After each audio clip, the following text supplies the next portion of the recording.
네, 축구팬 여러분 안녕하십니까. K리그 파이널 라운드, 그 두 번째 라운드였던 35라운드가 종료가 됐습니다. 수원FC와 대구FC의 경기를 마지막으로 이제 종료가 됐는데요. 35라운드에 어떤 경기들 펼쳐졌고 36라운드에서는 어떤 경기가 펼쳐질지 지금부터 한번 파악해보도록 하겠습니다. 35라운드 첫 번째 경기는 포항 스틸러스와 제주 유나이티드의 경기였습니다. 10월 8일 오후 2시 35라운드 첫 번째 경기였고요.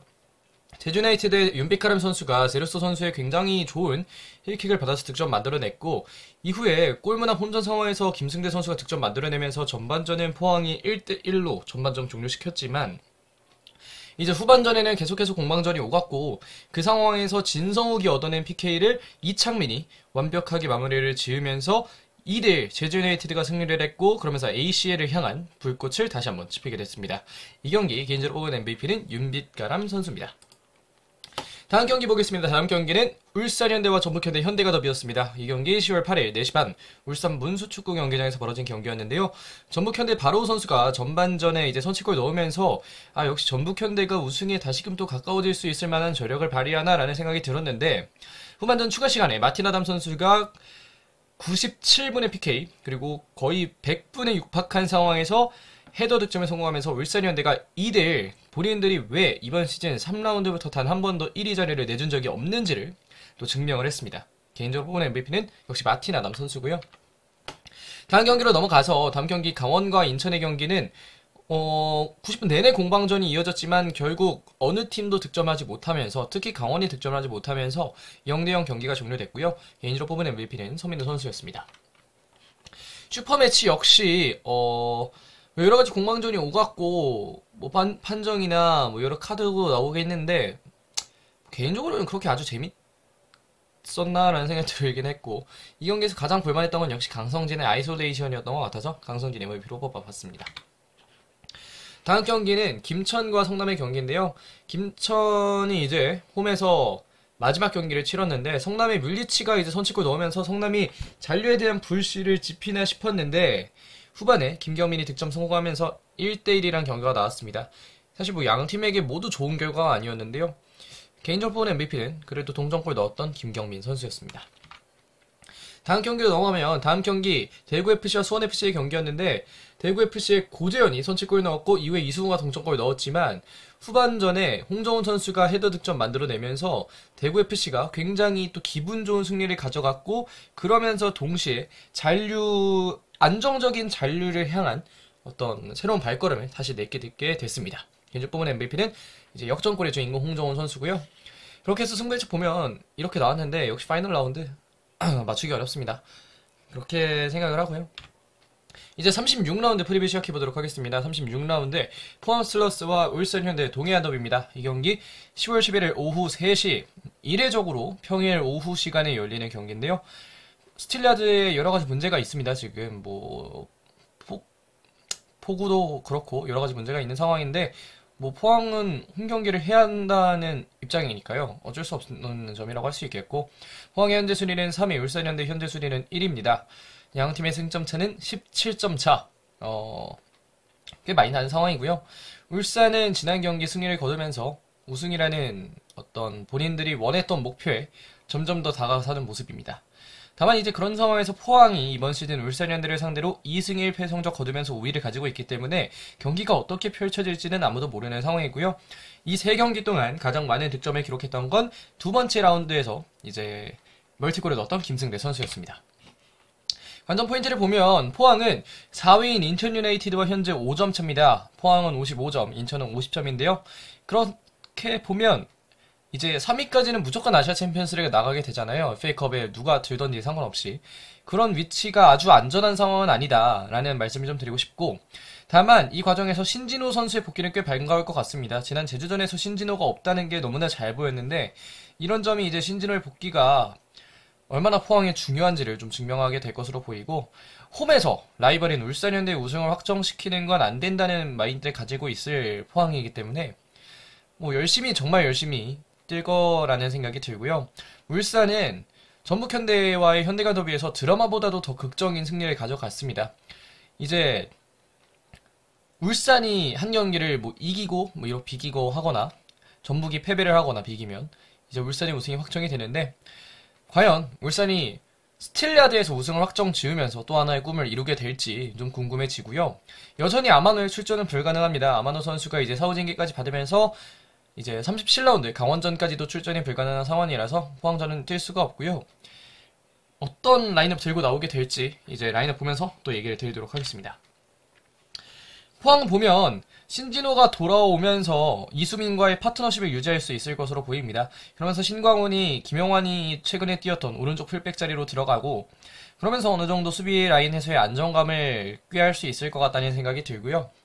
뭐 공격 라인은 비슷하지 않을까 싶습니다. 사실 김승대가 울산을 상대로 이번 시즌 가장 많은 득점을 했던 포항 선수이기 때문에 김승대가 호용준 자리에 뛸 수도 있는데 글쎄요, 뭐 이거는 사실 김승대가 그때까지의 폼이 정말 좋았는데 지금은 폼이 좀 떨어진 상황이라서 어떻게 흘러가게 될지는 아직 잘 모르겠습니다. 반면에 울산의 경우에는 뭐 조현우 키퍼, 백포에는 임영재, 김영권, 정승현, 김태환, 뭐 중원에는 원두재, 이규성, 이청용, 윗선에는 뭐 박호, 마티나담, 엄원상이 좀 뛰지 않을까 싶은데요. 사실 포항의 이 피지컬 좋은 선수들을 대비하려면 마티나담이 좋을 수도 있고 아니면 역으로 또 레오나르도를 기용할 수도 있고 뭐 여러가지 선택지가 많아진 울산입니다. 그렇기 때문에 우승을 확정 짓고자 하는 울산의 어떤 라인업이 과연 어떻게 포항을 상대로 좀 드러나게 될지 혹은 뭐 이제 경기를 하고 나서 얼마 안 돼서 또 경기를 하니까 로테이션을 돌릴 가능성도 없지는 않습니다. 그 과정에서 이제 키플레이어를 보면 포항은 고영준, 울산은 마티나담인데요. 고영준은 지난 세 번째 맞대결에서도 득점에 성공을 했습니다. 이번 경기에서도 과연 득점에 성공할 수 있을지 고영준이 성장해서 또 다른 뭐 울산 킬러가 된다면 포항 팬들은 그만큼 좋은 게 없을 테니까요. 뭐 고영준에게 기대를 걸어볼 만한 것 같고 반대로 울산의 경우에는 마티나담입니다. 이정료를 이제 뭐 코스타의 처리 비용까지 합하면 총 40억 정도를 쓰게 됐는데 그 40억을 거의 일시불이라고 할 수 있는 두 개의 득점에 성공을 했고 내친김에 우승 확정까지 본인의 발로 마무리를 지을 수 있을지 한번 지켜보도록 하겠습니다. 자, 포항과 울산의 동해안 더비 프리뷰는 이 정도까지 해보도록 하겠습니다. 자, 다음 경기로 넘어오도록 하겠습니다. 다음 경기는 전북현대와 강원FC의 경기입니다. 전북현대 현재 순위는 2위, 강원FC의 현재 순위는 5위고요. 전북현대는 지난 현대가더비에서 패배를 하면서 승점 차가 8점 차가 나게 됐습니다. 그런 상황에서 이제 다시금 또 우승을 향한 발걸음을 아직 포기할 수 없기 때문에 그 발걸음을 시작할 경기가 되겠고요. 강원FC 입장에서는 아시아 챔피언스리그를 위한 경기가 될 것 같습니다. 이번 시즌은 1승 1무 1패 상대전적 동률이었고요. 최대 득점자는 김대원 선수였습니다. 관전 포인트 보면 먼저 전북현대는 바로우가 누적 경고를 받았고 홍정호가 퇴장을 당했습니다. 홍정호 선수의 퇴장 같은 경우에는 좀 침착했어야 하지 않았나? 라는 생각이 들고 개인적으로는 그 송민규 선수의 그 행동이 좋지 않아 보였거든요. 그 PK 상황에서 이제 엄원상 선수를 미는 걸 굳이 그럴 필요가 있었나 라는 생각이 들고 예, 그렇습니다. 지금 안 좋은 건 알지만 굳이 그럴 필요는 없을 것 같고 아예 모든 게 끝나버린 건 아님을 전북현대의 선수단이나 뭐 코칭 스텝이나 그런 점들을 잘 고려를 해서 경기를 진행시킬 필요가 있고 그렇기 때문에 홍정호 선수의 퇴장이 더욱 안타까울 수밖에 없는 전북입니다. 이게 뭐 공을 찬 게 위협이냐 아니냐의 여부에 관계없이 굳이 그럴 필요가 없잖아요. 굳이 그럴 필요가 없는 일을 하면서 긁어부스럼을 만들 필요가 없다 라는 얘기를 좀 하고 싶고 강원의 경우에는 아시아 챔피언스리그 가고 싶다면 전북현대를 꼭 잡아야 됩니다. 할 수 있는 모든 걸 다 쏟아내줄 필요가 있겠고 다만 이제 이 과정에서 뭐가 문제가 되냐면 지난 경기에서 공격진들이 마무리를 제대로 해줄 수가 없었거든요. 뭐 발시아, 이정엽, 이 톱 자원들 물론이고 다른 뭐 윙어 자원들도 마무리를 조금 더 잘 해줄 필요가 있습니다. 특히 전북현대라는 강팀을 상대로 하기 위해서는 강원이 조금 더 마무리에도 신경을 써야 되고 왜냐면 전북이 어쨌든 가패 아닌 가패를 할 확률이 높은데 강원은 거기서 한 번의 카운터로 득점을 만들어낼 수 있어야 되는데 그 과정에서 가장 중요한 건 또 공격진의 마무리잖아요. 이런 것들을 강원은 조금 더 집중을 해서 할 필요가 있겠고 사실 뭐 전북현대가 정배긴 하지만 강원도 충분히 본인들의 저력이 있다는 걸 다들 알고 있을 거기 때문에 열심히 좀 경기를 하면 좋겠습니다. 강원이 개인적으로 강원이 아시아 챔피언스리그 가는 것도 한번 보고 싶기는 하거든요. 인천도 인천인데. 그래서 이제 양 팀의 예상 라인업 보면 전북은 4-4-2 들고 나올 가능성이 커 보입니다. 어떻게든 지금 공격을 해야 될 타이밍이고 그런 상황이라면 지금 뭐 홍정호 퇴장으로 뛸 수 없기 때문에 박진섭, 윤영선이 계속해서 뛸 것 같고 지금과 같은 상황이라면 김진수를 무리시킬 필요가 없다는 생각이 들어서 왼쪽에 최철순이 뛸 것 같고요. 왼쪽에 송민규, 오른쪽에 한교원이 뛰지 않을까 싶습니다. 이제 바로가 경고 누적이 됐기 때문에 투톱은 조규성과 구스타보 나올 수 있을 것 같고 중원은 이제 류재문과 백승호가 나올 수 있을 것 같고요. 맹성훈 선수의 어떤 건강은 좀 괜찮기를 바라도록 하겠습니다. 반면에 강원은 뭐 비슷하죠?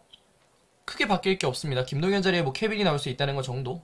지금 여기 갈레고라고 나와 있긴 하지만 양현준이 나올 수 있다는 것 정도.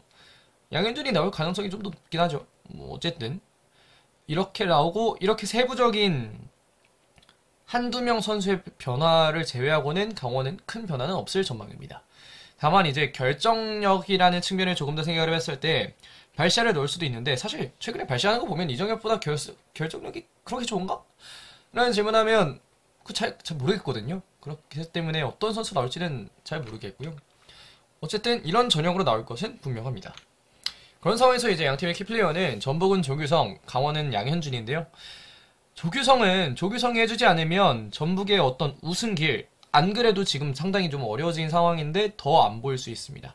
이번 시즌 김천에서 강원을 상대로 2개의 득점에 성공했는데 과연 조규성이 이번 경기에서도 강원을 상대로 득점에 성공할지 좀 궁금해지고요.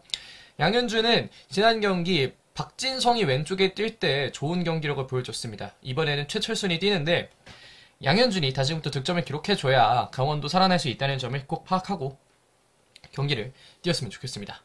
자, 그러면 전북과 강원의 경기 프리뷰는 이 정도까지 해보도록 하겠고요.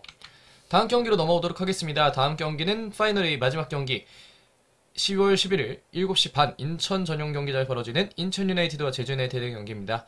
양 팀의 순위는 2계단 차이가 나지만 양 팀의 승점은 단 하나 차이가 나고요. 인천과 제주 역시 전북과 강원과 마찬가지로 승부 정적이 동률인 상황입니다. 그 과정에서 주민규는 3골을 집어넣었고요. 관전 포인트를 보면 인천 유나이티드는 5, 6위와 1점 차가 나고 3위와는 5점 차가 납니다. 절대 안전한 4위라고는 얘기할 수가 없고 이 과정에서 문제가 최근에 되고 있는 게 뭐냐면 수비는 정말 좋은 선수들이 많은데 공격이 안 됩니다. 공격이 에르난데스가 잡아주던 그 중심이 사라지면서 사실 그게 좀 오래되긴 했지만 그 중심이 사라지면서 인천 유나이티드가 공격이 너무나 안 되는 실정이고 파이널 A 일단 2경기 연속으로 일단 무득점을 했으니까요.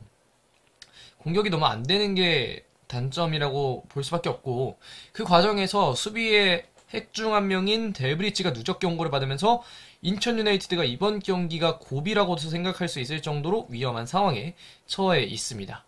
반면에 제주는 힘순진인가 싶을 정도로 주민규를 다시 넣으면서 분위기가 되게 좋아졌는데 이 남길 감독이 주민규와 윤빛가람을 기용하지 않았잖아요. 이런 걸 보면 근데 처음부터 윤빛가람과 주민규를 써서 4-3-3을 갔으면 얼마나 좋았을까 라는 생각이 좀 드는 제주고 다시 한번 제 궤도에 오를 준비를 하고 있고 아시아 챔피언스 리그가 다시 한번 눈앞에 오는 이 상황에서 제주도 아시아 챔피언스 리그를 놓치고 싶지 않을 것 같습니다.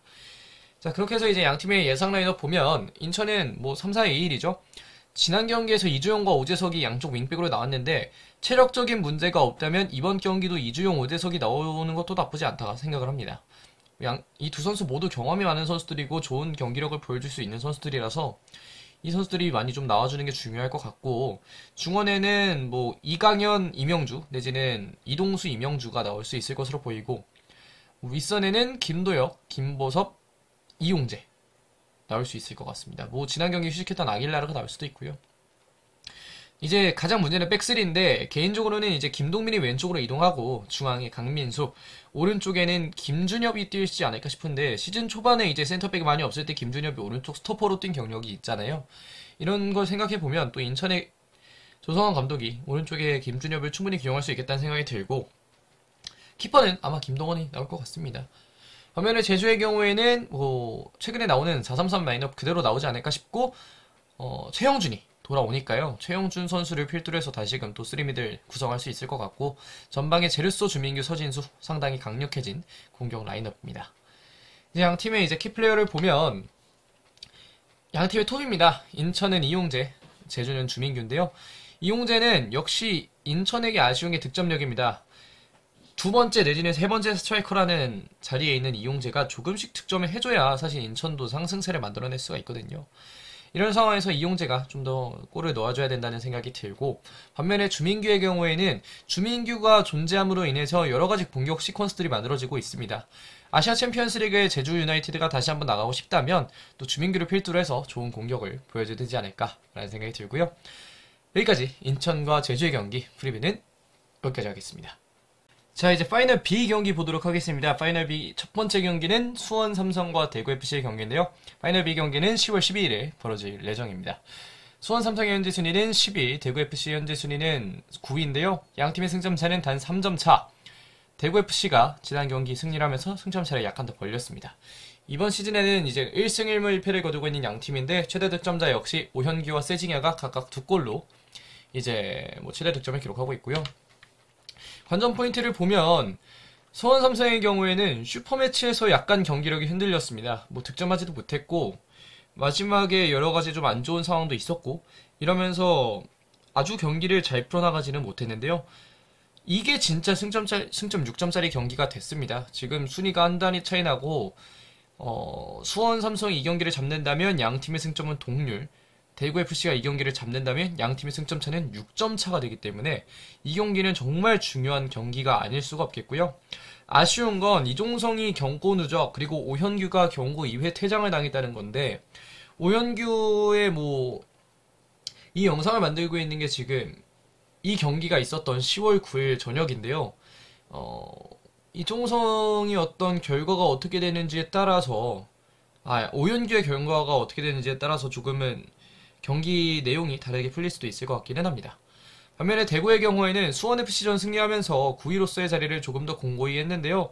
이 경기를 잡으면 잔류 확률이 굉장히 높게 상승합니다. 승점 차가 6점 차가 나는 상황이기 때문에, 그것도 10위와 6점 차가 나는 상황이고, 때에 따라 8위까지도 올라갈 수 있거든요. 서울이 만약에 패배를 한다면. 이런 상황에서 제카의 경고 누적은 좀 아쉽긴 한데 이걸 어떤 식으로 메울지도 조금은 궁금해지는 상황입니다. 이렇게 해서 이제 예상 라인업 보면 수원은 최근 4-4-2가 잘 들어맞고 있죠. 백포도 고정적이고 윗선에는 이제 마나부, 사리치, 정승원, 유승우, 투톱은 전진우와 안병준이 좀 나오지 않을까 싶고요. 때에 따라 전진우와 마나부는 충분히 스위칭을 할 수 있습니다.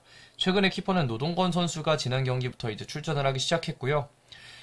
대구의 3-4-1-2 라인업은 이제 조진우, 홍정훈, 정태욱 이 백스리가 구성이 될 것 같고, 이진용과 황재원 중원에 오른쪽 장성원이 개인적으로는 조금 더 마음에 드는 라인업이라고 할 수 있겠고, 윗선에는 이제 세징야 위에 제카 대신에 이근호가 뛰지 않을까 싶고, 왼쪽에는 최근에 케이타가 나오긴 했는데 체력적인 측면을 생각해보면 홍철이 나올 수도 있을 것 같기는 합니다.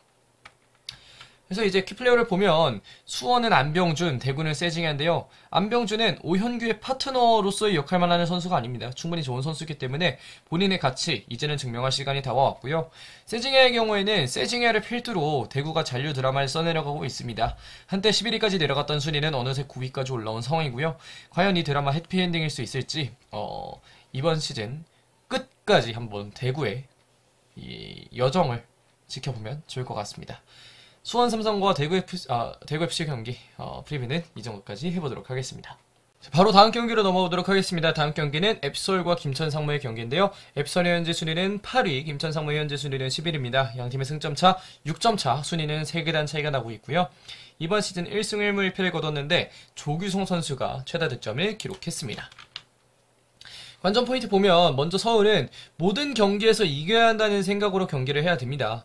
근데 어떻게 경기를 풀어나가야 될지를 잘 모르겠고, 지금 잘못하면 이 경기 지고 대구가 수원 잡으면 9위까지도 내려갈 수 있는 상황이거든요. 지금 하스 왕을 하느니 마니 이런 얘기를 하다가 지금 9위까지도 내려갈 수 있는 상황이라서 이런 점은 서울이 조금 더 고민을 해줘야 될 것 같고요.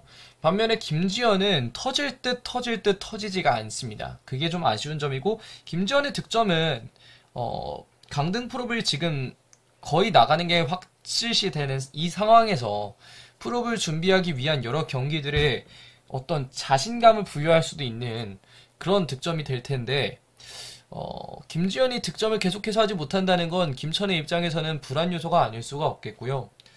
이제 뭐 양 팀의 예상 라인을 보면 지금 서울은 백스리를 지난 경기에서는 뭐 대충 구성을 하긴 했지만 이번 경기에서는 뭐 정현철도 복귀를 하니까 아마 4-3-3으로 돌아가지 않을까 생각이 들고 이 백포 라인업은 뭐 이렇게 나오고 중원에 정현철, 팔로세비치, 기성용이 나오지 않을까 싶고 그 윗선에는 뭐 나상호, 강성진, 일류첸코 이렇게 될 것 같고 사실 지난 경기도 백스리라고는 하지만 또 여러 가지 변화를 많이 주잖아요.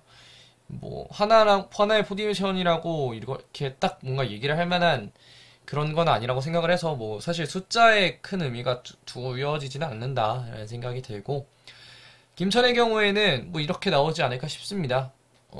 최근에 나오고 있는 라인업이기도 하고 지난 경기에서도 바로 지금 이 라인업과 좀 비슷하게 나온 점이 있고요. 윤석주가 지난 경기 많이 뛰었기 때문에 문지환이 좀 뛸 것 같고 고승범도 뛰지 않을까 싶고요. 이영재, 고승범, 문지환 이 세 명의 어떤 주전 라인업이 좀 필요할 것 같고 권창훈은 개인적으로는 시간이 아직도 조금은 더 필요할 것 같습니다. 이런 상황에서 이제 양 팀의 키플레이어를 보면 역시 양 팀의 톱인데요. 서울은 일류첸코, 김천은 김지현입니다. 일류첸코의 득점이 또다시 나와줘야 됩니다. 지난 수원 삼성전에서는 일류첸코가 득점을 기록하지 못했지만 잔류를 안정적으로 이뤄내고 FA컵까지 따기 위해서는 일류첸코의 부활이 너무나 잘 필요하기 때문에 일류첸코 선수의 어떤 좋은 경기력 유지가 필요할 것 같고요. 김지현의 경우에는 앞에서도 말씀드렸다시피 김지현의 득점은 강등 풀업에서 김천 상무가 가져야 하는 필수적인 요소 중에 하나입니다. 지금부터 폼을 좀 올려줘야 되고 그 폼을 올리기 위해선 가장 큰 게 득점이잖아요. 그런 상황에서 김지현이 득점을 잘 해줘야 또 김천도 살고 김지현도 살게 될 텐데 지금 김천 상무 1차 합격자까지 떴는데 1부에 남는다면 정말 내년에는 올해 예상했던 것보다 훨씬 더 잘 될 수가 있거든요. 이런 걸 생각해보면 김지현이 조금 더 화이팅을 해서 내년까지 김천이 K리그 1에 남아있게 할 수만 있다면 그렇다면 김천 역시 내년에는 조금 더 좋은 성적 가질 수 있게 될 것 같습니다. 자, 그러면 서울과 김천의 경기 프리뷰는 이 정도까지 해보도록 하겠고요.